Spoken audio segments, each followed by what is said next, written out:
Doctor Shyamaprasad મુખર્જીની 125મી જન્મજયંતિ નિમિત્તે Bharatiya Janata party સ્મૃતિ પખવાડિયાની ઉજવણી કરી રહ્યું હોય આજે વડોદરા જિલ્લા યુવા મોરચા અને ડભોઈ યુવા મોરચા દ્વારા ડભોઈ અર્બન હેલ્થ સેન્ટર ખાતે રક્તદાન શિબિરનું આયોજન કરવામાં આવ્યું હતું। આ પ્રસંગે યુવા મોરચા ડભોઈના આગેવાનો અને ભાજપના આગેવાનો ઉપસ્થિત રહ્યા હતા। મોટી સંખ્યામાં યુવકોએ રક્તદાન કરીને રક્તદાન મહાદાન સૂત્રને સાર્થક કર્યું હતું।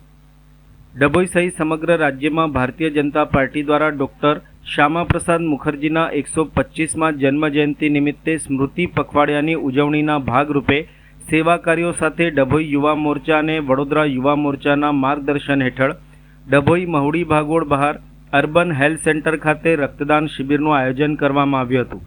આ પ્રસંગે ડભોઈ યુવા મોરચા પ્રમુખ જય પટેલ, નીલભાઈ મહામંત્રી તેમજ શહેર પ્રમુખ દીક્ષિતભાઈ દવે, મહામંત્રી વિજયભાઈ રબારી, અમિતભાઈ સોલંકી તેમજ યુવા મોરચા ટીમ અને સંગઠનની ટીમ ઉપસ્થિત રહી મોટી સંખ્યામાં રક્તદાન શિબિરમાં યુવકોએ રક્તદાન કર્યું હતું।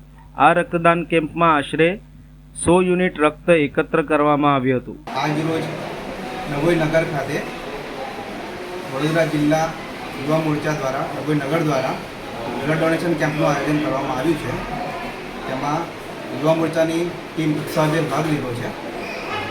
આ જે કેમ્પ છે એ ડૉક્ટર શ્યામાપ્રસાદ મુખર્જીના 125મી જન્મજયંતિ નિમિત્તે સ્મૃતિ પખવાડિયા અંતર્ગત આ આખા આપણા ગુજરાતમાં તેમજ દેશભરમાં આ પ્રકારના કેમ્પ કરવામાં આવી રહ્યા છે ભારતીય જનતા પાર્ટી યુવા મોરચા દ્વારા।